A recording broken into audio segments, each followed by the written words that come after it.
다 같이 찬양 드림으로 1월 15일 토요 새벽기도회 및 말씀 묵상 시간들을 갖도록 하겠습니다.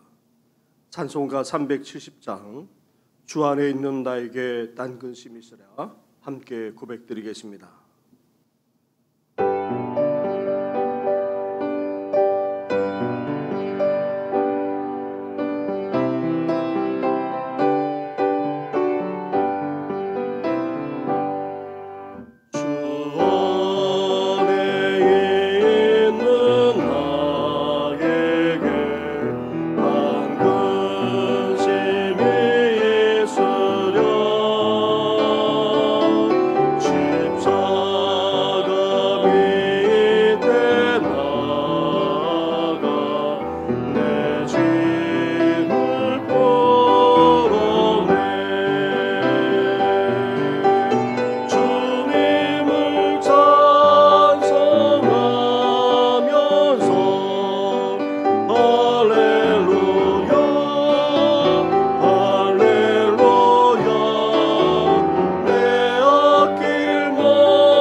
살아계셔서 오늘도 우리 가운데 역사하시는 전능하신 하나님 아버지, 계속되는 주의 속에서도 우리의 건강을 붙들어 주시고 은혜로 함께해 주신 것 감사를 드립니다.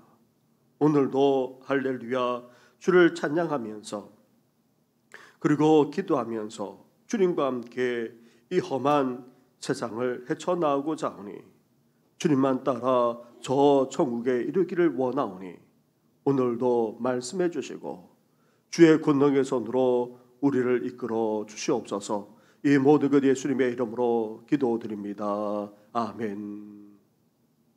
계속해서 묵상할 하나님의 말씀은 요한복음 5장의 말씀입니다. 5장 1절부터 15절까지의 말씀을 한 절씩 교독하겠습니다. 그 후에 유대인의 명절이 되어 예수께서 예루살렘에 올라가시니라. 예루살렘에 있는 양문 곁에 히브리 말로 베데스다라 하는 못이 있었는데 거기 행각 5이 있고 그 안에 많은 병자, 뱅인, 다리 저는 사람, 혈기 마른 사람이 누워 물의 움직임을 기다리니 이는 천사가 가끔 못에 내려와 물을 움직이게 하는데 움직인 후에 먼저 들어가는 자는 어떤 병에 걸렸든지 낫게 되밀어라. 거기 38해 된 병자가 있더라. 예수께서 그 누운 것을 보시고 병이 벌써 오래된 줄 아시고 이르시되 내가 낫고자 하느냐. 병자가 대답하되 주여 물이 움직일 때에 나를 못에 넣어주는 사람이 없어 내가 가는 동안에 다른 사람이 먼저 내려가나이다. 예수께서 이르시되 일어나 네 자리를 들고 걸어가라 하시니 그 사람이 곧 나와서 자리를 들고 걸어가니라. 이날은 안식일이니 유대인들이 병 나은 사람에게 이르되 안식일인데 네가 자리를 들고 가는 것이 옳지 아니하니라. 대답하되 나를 낫게 한 그가 자리를 들고 걸어가라 하더라 하니 그들이 묻되 너에게 자리를 들고 걸어가라 한 사람이 누구냐 하되 고침을 받은 사람은 그가 누구인지 알지 못하니 이는 거기 사람이 많으므로 예수께서 이미 피하셨습니다. 그 후에 예수께서 성전에서 그 사람을 만나 이르시되 보라 네가 나았으니 더 심한 것이 생기지 않게 다시는 죄를 범하지 말라 하시니 함께 같이 하겠습니다. 그 사람이 유대인들에게 가서 자기를 고친 이는 예수라 하니라. 아멘. 비록 연약함과 질병이 역설적인 축복이 될 수도 있지만 하나님은 우리가 연약함 가운데 계속 있기를 원하지 않으십니다. 고질적인 질병만 아니라 풀릴 것 같지 않은 인생의 문제까지 해결해 주기를 원하십니다. 우리는 오늘 본문 오래된 병자에게서 이 사실을 확인할 수 있습니다. 예수님의 기적을 체험한 사람은 병든 지 38년이나 되었습니다. 병을 너무나도 오랫동안 몸에 달고 살아왔고 갈수록 힘들어지고 있었습니다. 그런데 38년 된 이 환자에게 예수님이 찾아오심으로 어떻게 되었습니까? 도저히 나을 방도가 없었던 고질병이 낫게 되었습니다. 치유의 역사가 일어난 것입니다. 예수님이 이 환자에게 찾아오셔서 내가 낫고자 하느냐 그렇게 예수님이 질문하자 이 질문이 다름 아닌 기적의 단초가 되었습니다. 그렇다면 38년 된 이 환자에게 치유의 역사가 일어나기 위해 요구되는 반응이 무엇이었습니까?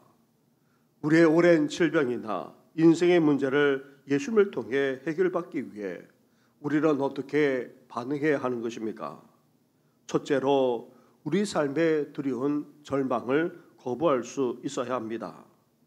예수님이 38년 된 환자에게 내가 낫고자 하느냐 말을 건네며 물으셨을 때에 어떻게 말하고 있습니까? 7절 말씀을 보십시오. 7절을 함께 같이 하겠습니다. 시작. 병자가 대답하되 주여 물이 움직일 때에 나를 못에 넣어주는 사람이 없어 내가 가는 동안에 다른 사람이 먼저 내려가나이다. 아멘.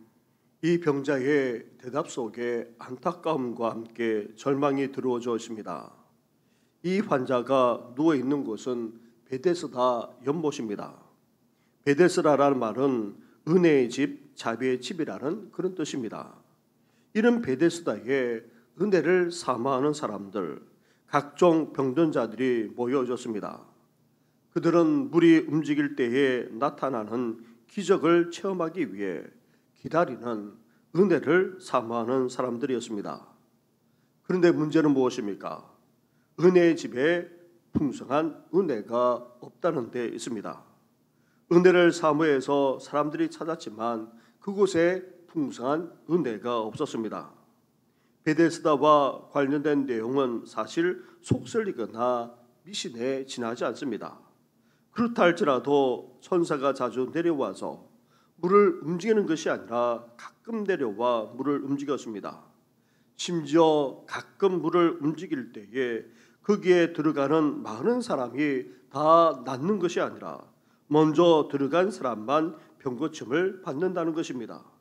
따라서 어떻게 베데스다가 은혜의 집, 자비의 집이 될 수 있단 말입니까? 그런데도 혹 먼저 들어가면 나을 수 있다는 이 한 가닥 희망을 붙들고 수많은 사람들이 모여 있었습니다. 이 38년 된 병자도 마찬가지였습니다. 그런데 시간이 가면 갈수록 물이 혹 움직여 수많은 사람들이 뛰어드는 것을 보면 볼수록 그는 절망하지 않을 수 없었습니다. 어떻게 계속 누워있는 상황에서 연못의 물이 움직여도 도와줄 사람조차 없기에 희망보다는 오히려 절망을 확인하면서 인생을 체념하고 있었는지 모릅니다. 사랑하는 성도 여러분, 우리를 향해 예수님이 낫고자 하느냐 물으실 때에 우리에게 필요한 것은 지금 이대로 살 수 없다는 의식, 곧 현상 유지를 거부하는 몸짓이라 할 수 있습니다. 진정한 치유의 시작은 우리 삶에 들여온 절망, 그것을 거부하는 선언입니다. 나는 낫고자 합니다. 정말 구원받고 싶습니다. 나는 진정으로 변화되고 싶습니다. 나는 이런 의식에 깨어남이 있어야 합니다. 그럴 때에 우리 삶의 진정한 치유가 시작될 수 있는 것입니다. 우리 삶에 들여온 절망을 거부하고 진정한 회복과 변화를 사모하는 우리 성도들 되기를 주님의 이름으로 축원합니다. 아멘. 둘째로 일상 사람들이 추구해야 하는 해결 방식을 우리는 거부할 수 있어야 됩니다. 오늘 본문을 보게 되면 38년 된 환자만 아니라 거기에 모인 모든 병자들이 추구했던 것이 무엇이었습니까? 민간 신앙으로 통했던, 아니 미신이라고 하는 해결 방식이었습니다. 4절 말씀을 보십시오. 4절을 함께 같이 하겠습니다. 시작. 이는 천사가 가끔 못에 내려와 물을 움직이게 하는데 움직인 후에 먼저 들어가는 자는 어떤 병에 걸렸든지 낫게 되밀어라. 아멘. 아멘. 당시 사회는 의술이 발달하지 못했고 또 나을 수 있는 의술이 있다 할지라도 너무나도 가난했기에 고칠 수 없었습니다. 따라서 그런 사회에 미신, 민간신앙이 만연하지 않을 수 없습니다. 그렇지 않은 우리 시대도 여전합니다. 온갖 미신과 민간신앙이 얼마나 만연한지 모릅니다. 거기에다가 천사가 움직이는 못에 들어가 나으려면 어떻게 됩니까? 먼저 들어가야만 했습니다. 먼저 들어간다는 말은 선착순, 그것도 1등만 나을 수 있었습니다. 이것은 오늘날도 통하는 세속적인 방법입니다. 오늘도 사람들은 1등하는 못에 먼저 들어가고자 최선을 다하는 정도를 넘어서 권력, 백, 연줄, 인맥을 다 동원하고 심지어 뇌물까지 활용하기도 합니다. 예수님이 38년 된 병자에게 찾아가서 내가 낫고자 하느냐 물으셨을 때에 이 병자가 원했던 것은 여전히 세속적인 방법이었습니다. 이상 사람들이 다 추구하는 세상적인 방식이었습니다. 그것도 자신을 먼저 넣어줄 수 있는 경쟁 방식, 승리 방식이었습니다. 그러나 예수님은 여기에 대해 어떻게 하고 계십니까? 오히려 우리가 생각하는 세속적인, 세상적인 해결 방식을 포기하는 순간 그분만의 해법, 그분만의 치유, 그분만의 구원이 시작되었다는 사실입니다. 따라서 우리는 예수님을 통해 진정한 치유와 회복을 갈망한다면 이상 사람들이 바라고 추구하는 해결 방식부터 거부할 수 있어야 합니다. 먼저 성공의 못에 들어가고자 새치기 하는 습관, 권력과 백, 인맥과 연주를 다 동원해서 다른 사람들을 제치고 먼저 들어가고자 하는 그런 습관, 돈과 뇌물로 반칙하고 성공을 사려고까지 하는 그런 습관 등 이 모든 세속적인 방법을 포기할 때에 우리 사회는 온전하게 회복될 뿐만 아니라 건강해지게 됩니다. 이상 사람들이 추구하는 문제 해결 방식을 포기함으로 진정한 치유와 회복이 일어나시기를 주님의 이름으로 축원합니다. 이렇게 우리 삶에 진정한 치유와 회복이 일어나려면 우리 삶에 두려운 절망부터 걷어내야 됩니다. 또한 세상 사람들이 추구하는 세속적이고도 미신적인 해결 방식부터 거부할 수 있어야 됩니다. 나아가 이제 우리는 어때야 됩니까? 먼저 하나님이 베푸시는 은혜를 진정으로 사모할 수 있어야 합니다. 베데스다 연못에는 이름 그대로 은혜가 넘쳐나야 하는데 은혜가 없었습니다. 거기에다가 힘이 더 있는 사람이 내려가 그 은혜의 혜택을 받았던 것입니다. 오히려 은혜가 필요한 사람은 그 은혜를 입을 수조차 없었습니다. 그러나 예수님의 은혜는 달랐습니다. 예수님의 은혜는 특별히 가장 무력한 사람에게 임했습니다. 은혜를 사모해서 모여있는 사람 가운데 은혜가 가장 필요한 사람에게 찾아가신 것입니다. 38년 된 병자는 오직 은혜만을 사모하며 그곳에 누워 있었던 것입니다.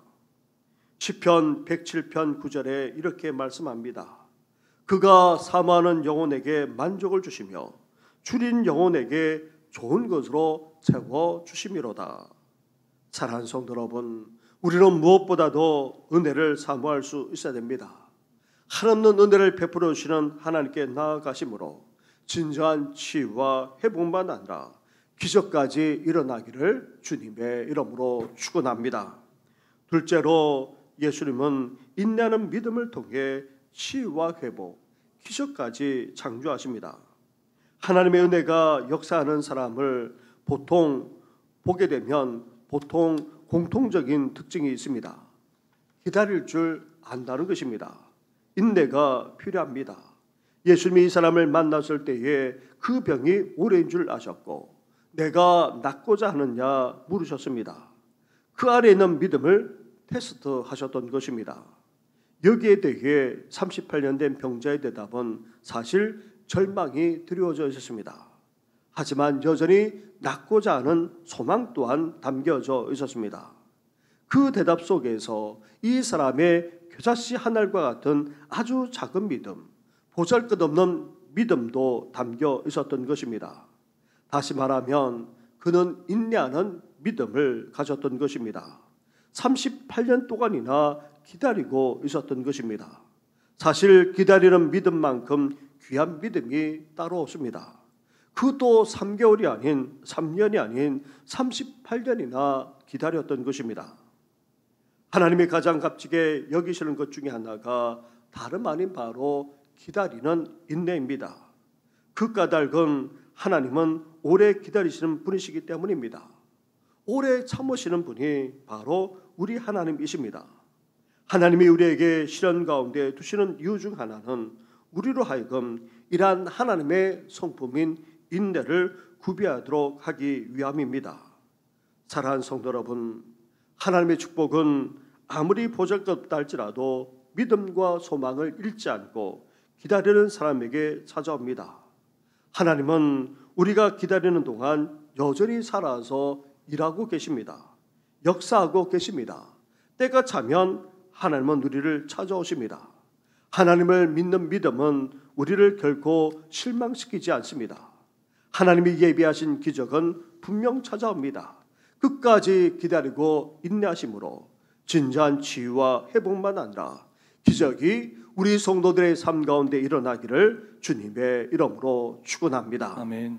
사랑하는 성도 여러분, 우리가 진정한 치유와 회복, 더 나아가 기적까지 일어나기를 원한다면 무엇보다도 우리에게 찾아오셔서 낫게 하고자 하는 주님을 영접할 수 있어야 됩니다.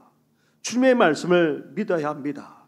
주님이 말씀하시는 대로 우리는 순종하며 나아가기만 하면 됩니다. 예수님은 가나 혼인 잔치에서 물을 포도주로 변화시키셨습니다. 우리의 삶을 질적으로 변화시킬 수 있는 분이십니다. 그리고 예수님은 죽어가는 왕의 신하 아들을 말씀으로 고쳐주었습니다. 예수님은 공간과 또 공간을 초월해서 역사하시는 분이십니다. 나아가 예수님은 38년 된 병자까지 자리에서 일어나 걷게 하셨습니다. 예수님은 우리의 인생의 시간까지도 초월해서 역사하시는 분이십니다. 이러한 예수님을 온전히 믿고 나아가심으로 진정한 치유와 회복의 역사가 일어나기를 주님의 이름으로 축원합니다. 기도드리겠습니다. 우리 함께 이러한 예수님께 기도할 뿐만 아니라 오랫동안 병사에 계시는 성도들의 치유의 역사가 일어날 수 있도록, 그리고 또 내일은 주일입니다.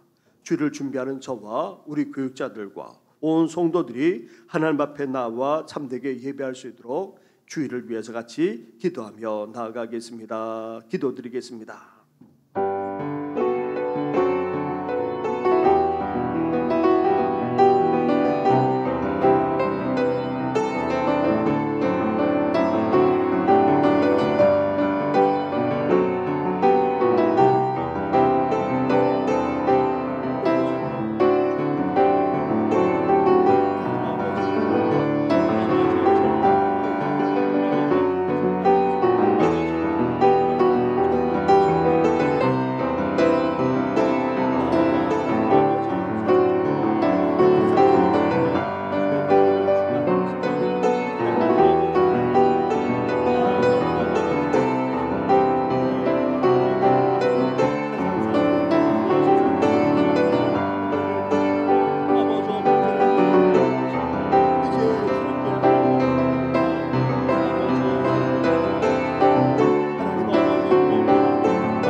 은혜 더하여 주시옵소서. 이 모든 것 예수님의 이름으로 기도드립니다. 아멘. 하나님 아버지, 우리를 연약한 가운데 버려두지 않으시고 이렇게 만성적인 질병 가운데 있는 환자에게 찾아오셔서 내가 낫고자 하느냐 물으시면서 고쳐주시지 않았습니까? 이제 우리의 연약함만 아니라 풀리지 않는 인생의 문제까지도 주님으로 말미암아 해결되며 치유되며 놀라운 역사가 일어나기를 원하오니 주여 긍휼과 자비를 베풀어 주시옵소서. 낙담하거나 절망하거나 포기하지 않게 하여 주옵시고, 더 나아가 세상 사람들의 온갖 말에 휘둘리지 않게 할 뿐만 아니라 미신적인 방법으로, 세속적인 방법으로 이 문제를 풀어나가지 않도록 은혜 허락하여 주시옵소서. 우리가 가진 믿음은 귀하지만한 작은 믿음에 지나지 않습니다. 너무나도 보잘것없는 믿음입니다. 그런데도 불구하고 그 믿음을 보시고 하나님께서 역사해 주시지 않았습니까?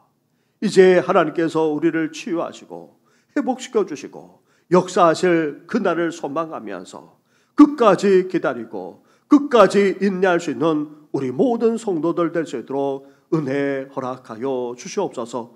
이 모든 것 예수님의 이름으로 기도드립니다. 아멘. 하늘에 계신 우리 아버지, 아버지의 이름을 거룩하게 하시며 아버지의 나라가 오게 하시며 아버지의 뜻이 하늘에서와 같이 땅에서도 이루어지게 하소서. 오늘 우리에게 일용할 양식을 주시고 우리가 우리에게 잘못한 사람을 용서하여 준 것 같이 우리 죄를 용서하여 주시고 우리를 시험에 빠지지 않게 하시고 악에서 구하소서. 나라와 권능과 영광이 영원히 아버지의 것입니다. 아멘.